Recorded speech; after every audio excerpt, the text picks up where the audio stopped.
Lugar. Espaço independentemente do que possa conter.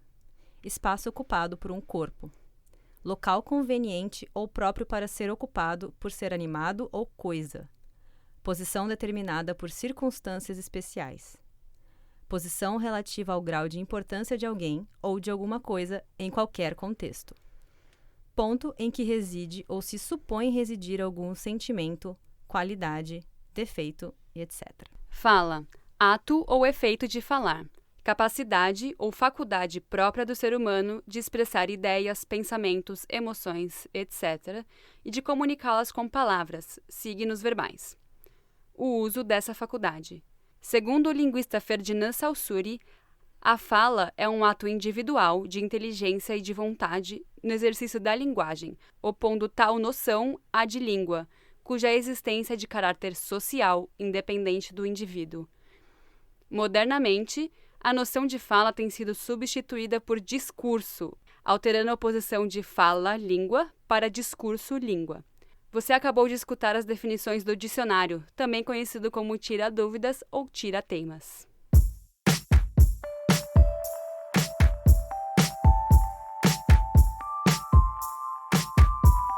Olá! Está começando mais um episódio do Dicionário Feminista, espaço para entendermos o significado de alguns termos que a gente tanto ouve falar hoje em dia. Eu sou a Teca Carbonell. E eu sou a Júlia Presotto.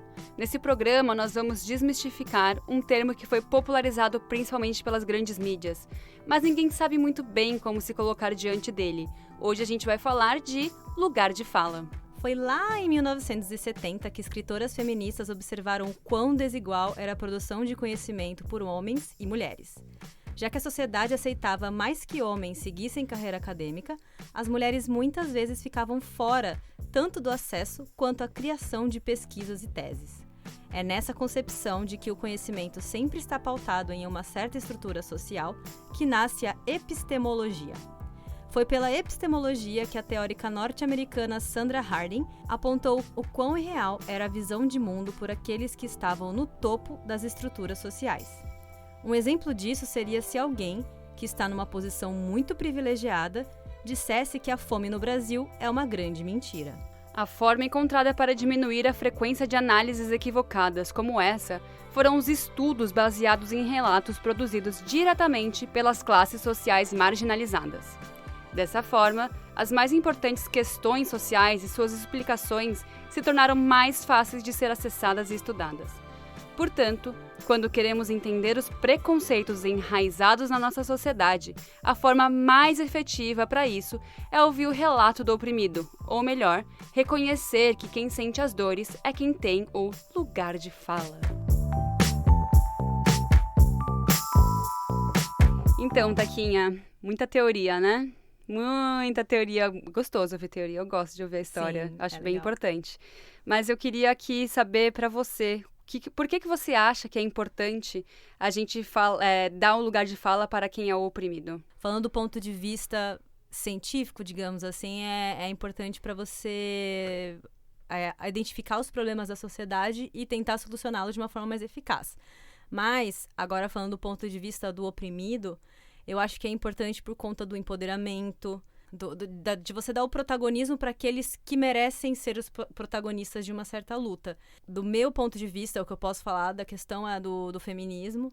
Eu vejo o quão importante eu ter a voz no momento em que o feminismo é um tema de um debate, porque eu posso trazer uma experiência que, às vezes, um homem que tem uma posição privilegiada na sociedade em comparação à minha, ele não enxerga porque ele não vive as coisas que eu vivo. Então, para mim, é muito... Esse lugar, essa permissão... Não teria que ser uma permissão, mas acaba sendo uma permissão do lugar de fala.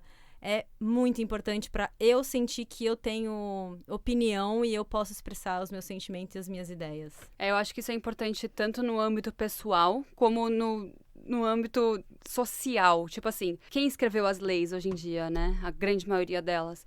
A gente sabe que as leis foram escritas por homens, porque só os homens têm acesso a esse nível de poder. E aí a gente vai ver leis escritas que são, entre aspas, para beneficiar, muitas aspas, né? As mulheres, tipo assim, licença maternidade, por exemplo. É o primeiro exemplo que me veio na cabeça. Como é que um homem que pode ter escrito uma lei sobre licença maternidade se ele não sabe? o que uma mulher passa depois que tem filho ou antes de ter filho. Então, assim, acho que no Brasil são 3 ou 4 meses, né? De licença maternidade. Como é que você acha... Por que você determinou que 3 meses era bom? Da onde você tirou isso, sabe? Então, é muito importante a gente ter mulheres tendo espaço não só em rodas de conversa, como tendo espaço em lugares de poder, que é muito raro, né? Tipo assim, quem vai fazer lei tem que ser mulher, quem vai gerir uma equipe tem que ter mulher. Não tô falando que sempre tem que ser mulher, tem que ter 50 e 50. E quando a gente tá falando de uma coisa que só vai falar sobre a experiência de uma mulher, tem que ser uma mulher que manda, né? Eu concordo e eu acho que aí entra a questão da representatividade, né? Se você vê uma mulher em cargos de poder, uma mulher na política, eu me sinto muito representada, assim. Pode ser que não sejam todas as minhas ideias que vão ao encontro das ideias daquela mulher que está na política, mas eu me sinto representada porque tem alguém que passou por coisas parecidas que eu passei, que sente as dores que eu senti e que está lá podendo falar e podendo fazer as coisas, assim. E também tem a questão de você olhar e falar assim, então quer dizer que se eu quiser seguir a carreira política eu consigo? Eu vou chegar em algum lugar? Porque existem pessoas que chegaram. Assim, são muitas questões, assim, são muitas... Você puxa, assim, pessoas que sempre foram marginalizadas da sociedade e você acaba puxando no momento em que você tem elas naquele lugar de fala, expressando uma opinião e vivências que, às vezes, podem ser diferentes da sua, podem ser iguais à sua, mas que a questão de ser mulher ou ser daquela minoria tem uma influência muito grande naquele discurso, sabe? Mas, Ju, é o seguinte, o médico, ele não precisa estar com a dor pra saber como que trata essa dor. Por que eu preciso ser o oprimido pra poder falar da opressão? Essa é a pergunta cabeça, né? Você vê que a pessoa, ela estudou muito pra fazer essa pergunta, né? Um médico falar que você tá com essa dor tal e te medicar é porque ele estudou e ele tem um conhecimento que você não vai ter.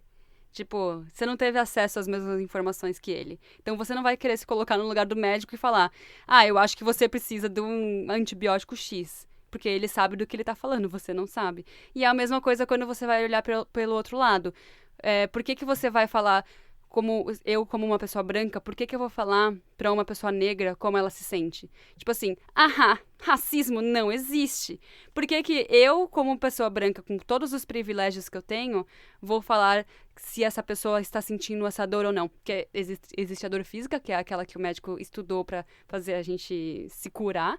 E existe a dor emocional, psicológica, que a gente tem os psicólogos, óbvio, mas a gente não pode diminuir, né? E a gente tem que sempre deixar as pessoas falarem sobre a dor delas, né? Posso estar viajando um pouco, mas quando eu realmente escutei essa pergunta de uma pessoa, que eu questionei, o que eu rebati é o seguinte: no caso do feminismo, vamos dizer, do machismo, tudo bem, o machismo seria uma doença da sociedade, mas eu não tenho que ser curada por ninguém, você entende? Eu não sou a pessoa doente nesse caso. Então, você não pode me ver como uma paciente no caso de uma relação entre médico e paciente, porque eu não tô doente, sabe? É uma situação que, assim, parece... Para algumas pessoas isso vai soar até como se eu estivesse falando com uma criança de 5 anos, mas eu acho que a gente precisa falar desse jeito porque tem gente que não entende. Não é uma relação de médico e paciente, cara. A gente tá numa sociedade, são muitas relações complexas acontecendo. E a mulher que sofre machismo, ela não tá doente. Quem tá doente é a sociedade, sabe? Então, assim, não tem como fazer essa comparação. Assim, eu peço muito que muita gente tire esse discurso da cabeça, porque não dá. A gente não pode ser tão superficial nesse ponto pra fazer esse tipo de comparação. É até um pouco desrespeitoso. Tome cuidado. Se você quer continuar usando, tome cuidado com quem você vai falar sobre isso. Então, começa daí, eu não tô doente. Então, não é assim. Em segundo lugar, é aquela coisa, assim, de novo, quem teve a vivência, quem sofreu foi a gente, sabe? A gente não tem pessoa melhor pra falar sobre aquela dor do que a gente, do quem passou por ela. E eu acho muito legal que tem eu vi nas pesquisas uma mulher que se chama Gisele Marques, ela é coordenadora regional da Rede Estadual de Afroempreendedorismo em Santa Catarina, e ela falou um termo que eu gostei muito, que é a escuta silenciosa. Porque eu acho que as pessoas que falam essa frase, elas elas sentem como se estivessem sendo reprimidas, ou que alguém estivesse calando a boca delas, assim, fica quieto porque você não pode falar sobre machismo porque você é homem, sabe?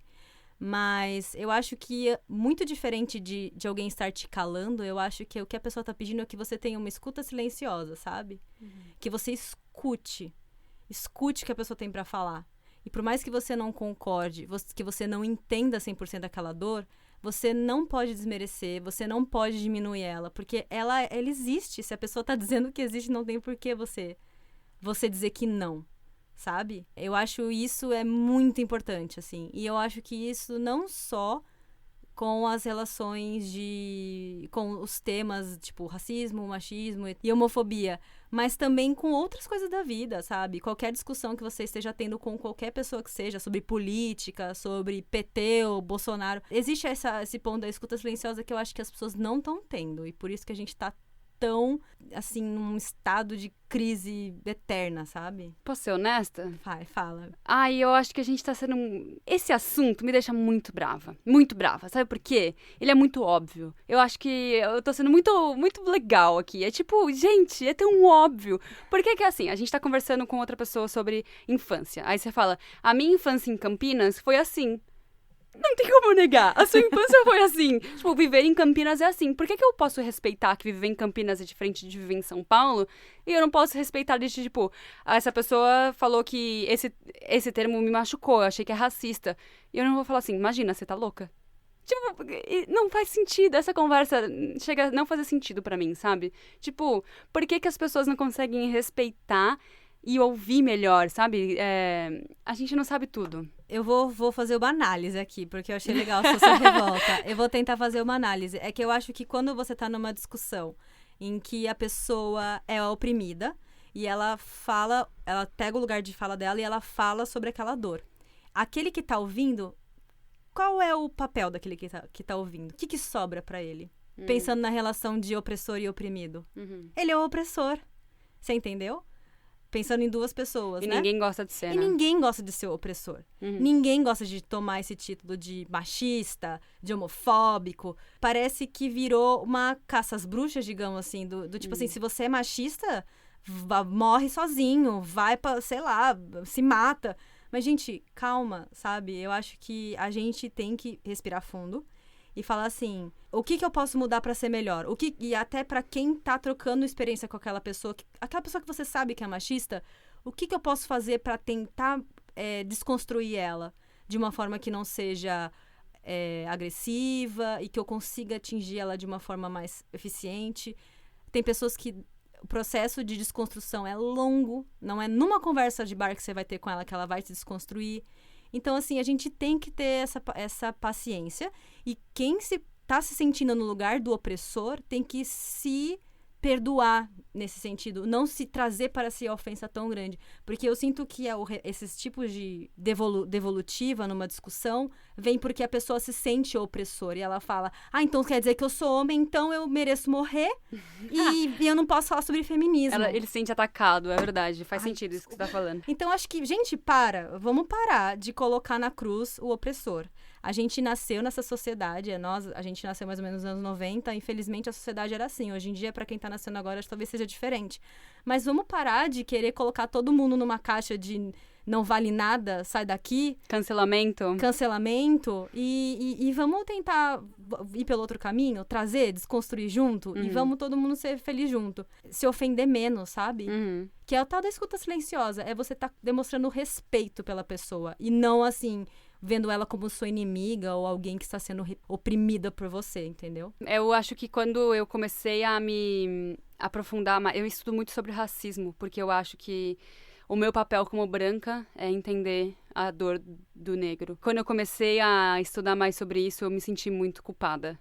Não é uma culpa pessoal, né? A gente não pode levar pro pessoal, é uma culpa social. Tipo, eu fui inserida na sociedade dessa forma, então que bom que eu tô dando um passo pra não ser mais assim. Tipo, acho que a gente sempre tem que pensar dessa forma, né? Que bom que eu já entendi que está errado, o que eu posso fazer pra melhorar. Porque enquanto a gente fica assim, tipo, não, eu não sou isso, não, eu não sou aquilo, não me acuse disso, não me acuse daquilo, no fundo você sabe. No fundo, você sabe que você é a pessoa que é a opressora, no caso, né? Então, a busca de, tipo, entender melhor a pessoa, é tudo pra mim, na questão do lugar de fala, é entender melhor a pessoa que tá ao seu redor, sabe? Mas, Ju, uma coisa aqui que eu... Quando a gente tava fazendo o primeiro episódio sobre feminismo e machismo, eu achei legal essa troca. E eu queria tentar fazer aqui de novo com o termo lugar de fala. Você lembra quando foi a primeira vez que você teve contato, que você teve conhecimento? Como foi? Então, a primeira vez foi quando eu tava estudando mais sobre feminismo negro. Eu participei de algumas conversas sobre feminismo negro. Eu li muito sobre feminismo negro e uma das coisas que elas batalham muito é pelo lugar de fala, né? Tem muitas outras pautas, mas foi estudando sobre isso. E você? Eu vou ter que falar de novo da minha musa inspiradora, que foi a Jout, porque eu não vou lembrar em que vídeo específico que ela lançou, que rolou o movimento do feminismo branco, de como ela pregava o feminismo branco.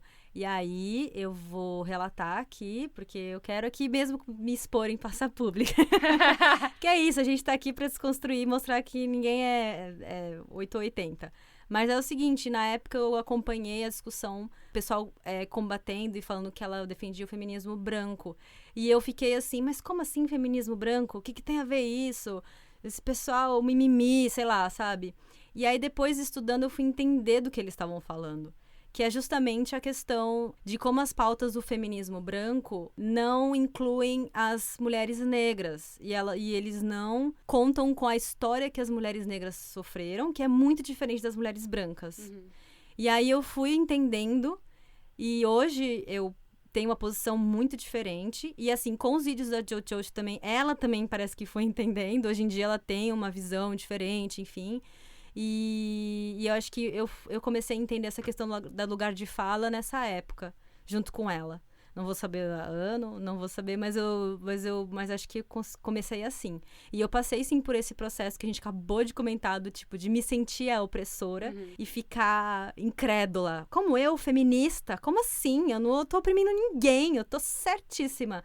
E não, a gente às vezes precisa se acalmar, ficar em silêncio e escutar o que as outras pessoas têm pra falar. Eu achei importante você ter falado isso da história da mulher negra, porque a história que a gente aprende na escola é muito branca, né? A gente não ouve sobre a história dos povos negros. E a nossa história no Brasil, principalmente, é muito misturada com a história do povo negro. Então, você vê que o negro não teve lugar de fala nem quando a história estava sendo escrita ou contada. Então, a gente tem que dar mais espaço para eles falarem. Tem que dar mais espaço para entrar mais história negra na nossa vida, sabe? Porque, de novo, eu vou bater nessa tecla. Mas é só entendendo o próximo que a gente vai conseguir evoluir, sabe? Eu acho que é muito fácil a gente ficar na nossa zona de conforto. É isso que eu queria falar. É muito fácil.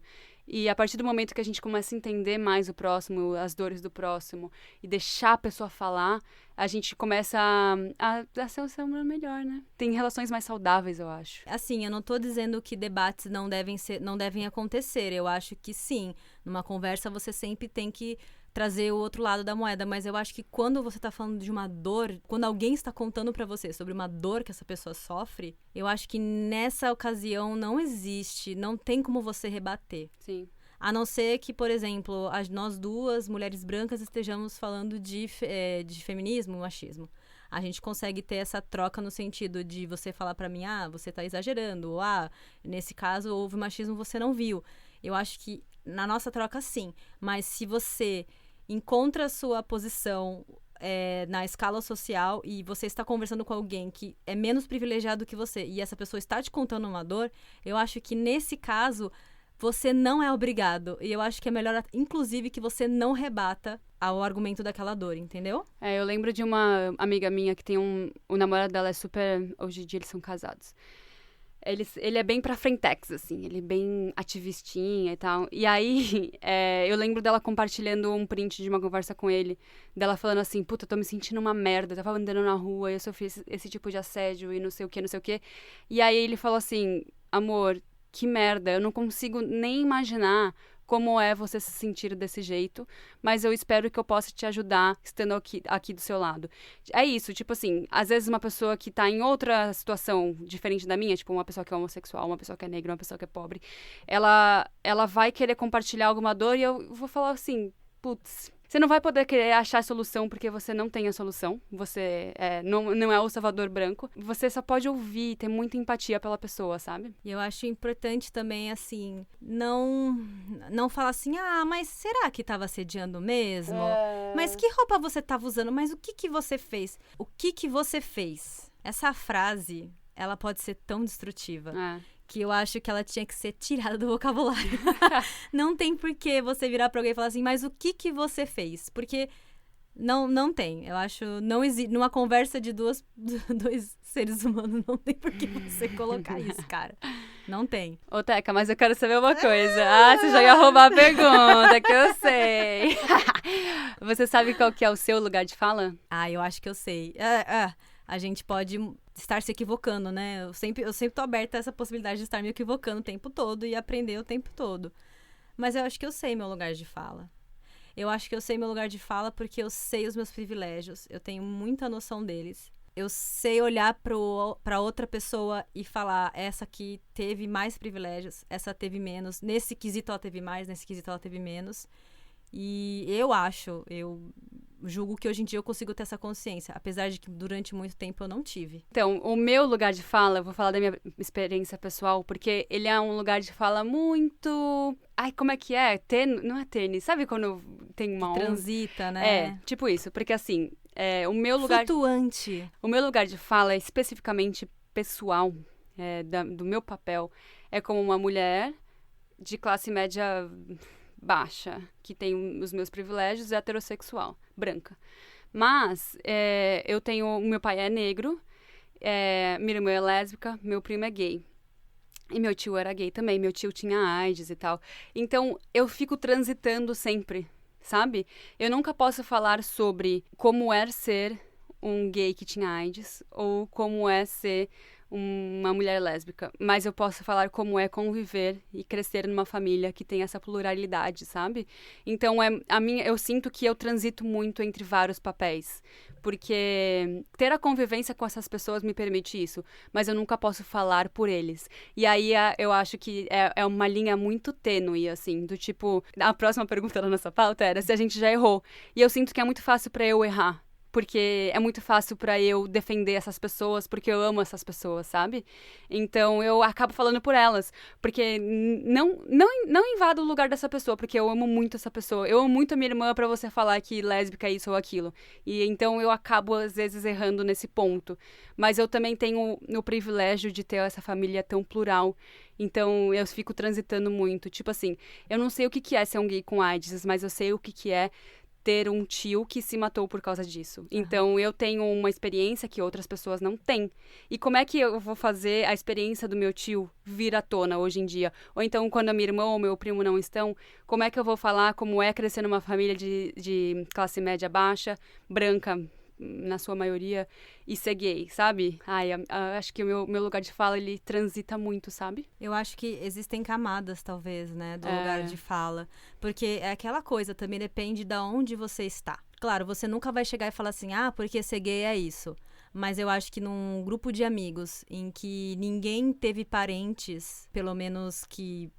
abertamente diziam que eram gay, você consegue trazer uma experiência diferente no sentido, com meu tio, com a minha irmã era assim, e a gente passou por XY dificuldades por causa disso. Eu acho que é muito válido, assim, naquele espaço, diante daquelas pessoas, você é uma pessoa que traz uma experiência diferente. Importante. E eu acabo repetindo muito, eu tomo muito cuidado para não tirar palavras da boca das pessoas que eu convivo. Então, tipo assim, eu não posso chegar e falar assim, meu pai me disse que foi foda crescer sendo negro, porque ele nunca me falou isso. Mas ele já me falou histórias de, tipo, desde que eu me tornei um pouco mais do que criança, nem era adolescente nem adulto, mas ele nunca me falou, tipo, a geração do meu pai não é uma geração que vai falar de racismo. Então, a gente tem que entender isso. Então, eu vou trazer essa história pra você.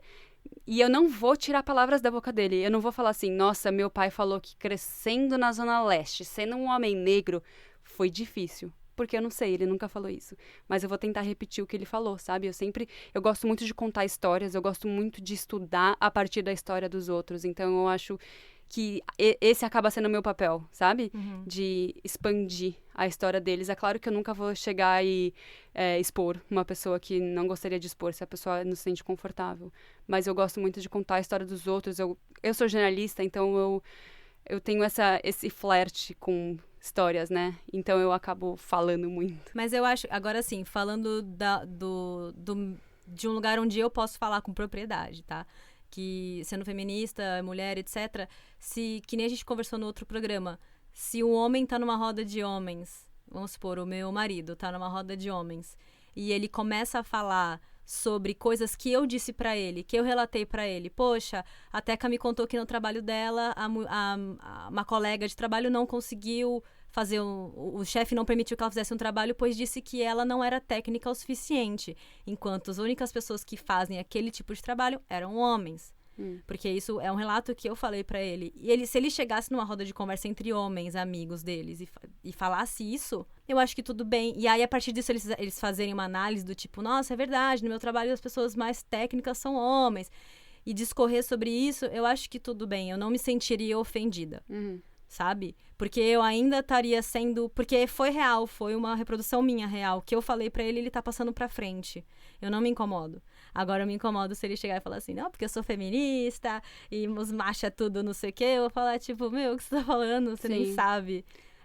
Porque mulher é muito reprimida na sociedade. Se ele começar a falar essas coisas, eu acho que não vai casar muito com a posição que ele tem lá. Então, eu acho que, eu tô falando assim, da onde eu posso falar, tá? Eu não sei agora para as outras camadas da sociedade, mas essa forma que eu me sinto. Eu acho que existe uma linha bastante tênue nisso daí que você tá falando, porque, tipo, por exemplo, um cara chegar e falar assim, puta, as mulheres são muito reprimidas, eu acho que essa conversa nunca vai existir. Mas um cara chegar e falar assim, puta, as mulheres são muito reprimidas na sociedade, o que eu posso fazer? Sabe? É tipo...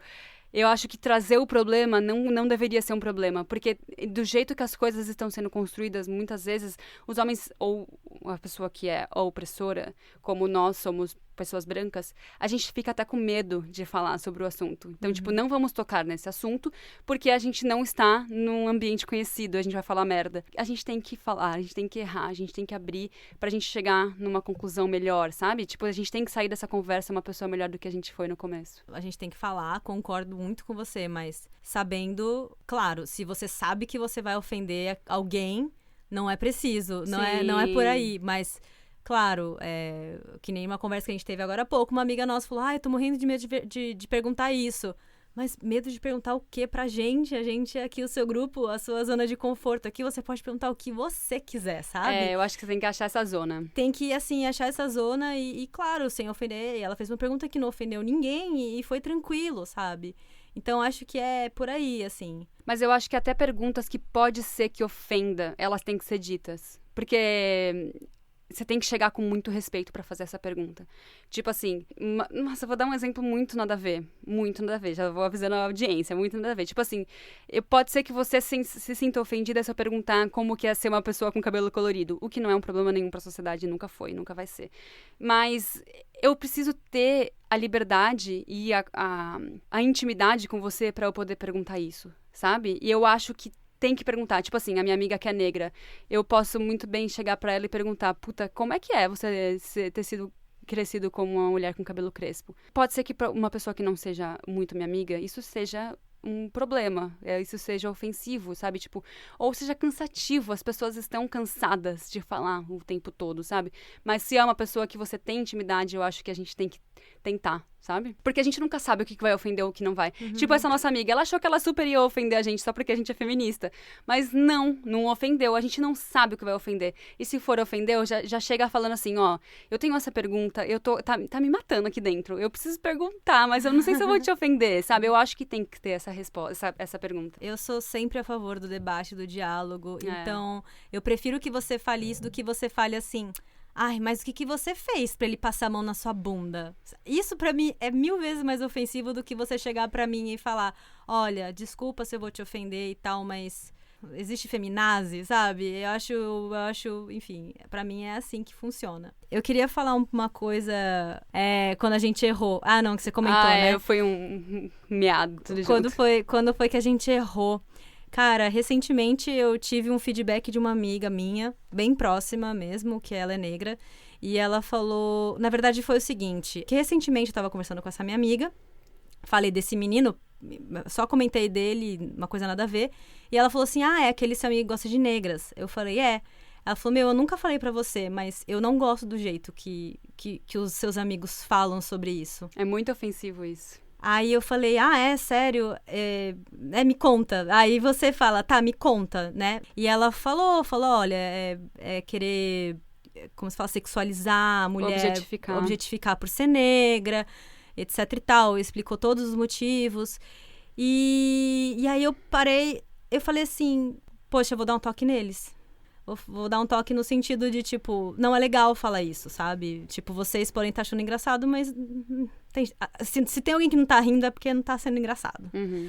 E então acho que nesse momento eu sinto que eu errei em permitir que essa situação acontecesse a ponto dela se incomodar, sabe? Eu não sabia, fui ingênua, não sabia que aquilo estava incomodando, mas depois que ela me falou, eu senti que eu errei. É isso, sabe? Você perdeu o seu poder de falar, mas, tipo, você não ultrapassou o seu lugar de fala também. Tipo assim, você não falou por ela, tipo... Antes dela ter falado pra você que isso era um problema, você nem sabia que era um problema. Exatamente. Então, você não entrou no lugar de fala dela, mas você também tinha o seu lugar de fala, que era como uma pessoa branca próxima deles, você poderia ter falado. Não sei, assim, porque aquela velha história. Se você se silencia diante de alguma situação opressora, você tá sendo cúmplice um pouco, né? Uhum. E aí, nessas horas, quando ela comentou isso comigo, eu falei, cara, então, de uma certa forma, eu fui a opressora também. Porque se eu fiquei quieta, eu também tava errada, sabe? Mas é porque você nem sabia que isso era um problema. Isso acontece muito, muito, porque essa semana eu vi um stories de uma menina. Ela falou que... perguntaram pra ela se ela era asiática. E ela falou que não, mas que os filhos dela vão ser. E aí as pessoas no Twitter estavam muito putas com isso. E foi exatamente a mesma coisa. Porque, tipo, aí eu fui lendo. Eu falei, mas qual que é o problema dela querer ter um filho asiático, né? Tipo, ela acha fofo. E não é legal isso, sabe? Você tem que parar de objetificar. Tipo, eu fico com essa pessoa porque ela é asiática, ela é exótica, ela é não sei o quê. Não, isso não é legal. Isso você tá objetificando a pessoa pelo que pela aparência dela, sabe? A pessoa só quer ser amada pelo que ela é, né? A minha experiência maior é com homens que não entendem o feminismo, não entendem por que eles não podem falar sobre isso, etc. E eu queria muito deixar claro que a gente também passou por eu particularmente, passei por esse processo, mas com relação ao feminismo negro. E hoje eu entendo muito claramente qual é a minha posição. Eu acho incrível que seja assim. Eu acho incrível as mulheres negras falando não. Assim, me arrependo muito de como eu pensava antigamente. Queria dizer assim, tá todo mundo nessa. Tá? Assim, não é tipo, mas agora só tá bom pras mulheres. Tipo, não. Tá todo mundo se desconstruindo, descobrindo, indo atrás, vendo que já foi vilão, vendo que tem como mudar. Então tá tudo bem. Não fiquem, assim, ofendidíssimos e... porque eu não vou ter espaço na sociedade, então eu vou matar todo mundo na rua, sabe? Tipo... Tá todo mundo nessa. A gente tem que se dar a mão e entender, sabe? Eu acho que é importante também a gente tentar entender qual que é o nosso lugar de fala. Porque eu e você, nós já entendemos. Mas não é todo mundo que sabe. Então, é toda uma percepção social da sua família, da onde você veio, da onde você está indo, de como você está formando sua família, da sua orientação sexual, da sua cor da pele. Então, é um processo de autoconhecimento você saber qual que é o seu lugar de fala, né? Uhum. Então, eu acho que é um processo gostoso, assim, de, tipo, você refletir muito sobre a sua história e a história da sua família. Comparar com pessoas ao seu redor, assim. Eu acho bem legal. Eu gosto desse tipo de coisa. E eu queria aproveitar aqui, Ju, queria ler um trecho de um livro que a gente leu recentemente. O livro se chama Quem Tem Medo do Feminismo Negro, da Djamila Ribeiro. Um livro incrível, eu super recomendo todo mundo a ler. É um livro rápido de ler, ele é muito gostoso. E eu queria ler um trecho em que ela fala justamente de lugar de fala. Quando falamos da questão do protagonismo, sempre vem alguém dizer: qualquer um pode falar sobre opressões, Não precisa ser negro para apoiar a luta. Não precisa mesmo, e é dever dos não negros se conscientizar e lutar contra as opressões. Mas o que muitos não entendem é que são eles que têm falado sobre nós ao longo do tempo. Os trabalhos acadêmicos iniciais sobre essa questão, por exemplo, foram feitos por não negros justamente porque o racismo impede o acesso da população negra aos espaços acadêmicos. Muitos desses trabalhos são bons, muitos não. Mas a questão não é essa. Se pessoas brancas continuarem falando sobre pessoas negras, não vamos mudar a estrutura de opressão que já confere esses privilégios aos brancos. Nós, negras e negros, seguiremos apartados do espaço do poder. E nossa luta existe justamente por causa dessa separação, de modo que não podemos seguir apartados do movimento formado para combater justamente isso. Eu acho ela tão didática, eu acho que ela é tão fenomenal, assim, em ser... Fala de um jeito que eu não me sinto ofendida. Ela fala de um jeito tão fácil, sabe? E aí eu entendo que, tipo, ela cansou. Tudo que ela tá falando eu cansei desses brancos falando por mim. Eu cansei de ter gente falando, puta, precisa ter representatividade dentro da empresa. E a única pessoa negra dentro da empresa é a pessoa faxineira. Então, nossa, esse livro é maravilhoso. Eu acho ela excelente. Eu já acompanho o trabalho dela há muitos anos. E eu sinto que eu cresci muito por causa dela. Leiam! Depois dessa conversa, eu acho que a gente não vai mais interromper mulher para falar sobre feminismo, interromper gays para falar sobre homofobia ou interromper negros para falar sobre racismo, né? Se você conhece alguém que não enxerga seus próprios privilégios e não entende qual é o seu lugar de fala, já compartilhe esse podcast para essa pessoa parar de passar vergonha. E se tem algum outro tema que você queira muito que a gente comente aqui, mande lá no Instagram, @dicionariofeministapod, no e-mail dicionariofeministapodcast@gmail.com ou nos comentários no canal Dicionário Feminista se você estiver escutando pelo YouTube. A gente vai ficar muito feliz de ouvir as suas sugestões, críticas e histórias. Lembrando que esse podcast só foi possível com a estrutura da Biblioteca Pública de Vancouver. E o apoio emocional dos nossos amigos e parceiros de Lutas Diária. Como a gente só trabalha com fatos reais, todas as fontes usadas para a produção desse programa estão na descrição. Para quem quiser estudar mais sobre o assunto, é só dar uma passadinha lá. Muito obrigada por ouvir a gente e tchau! Tchau, tchau, tchau.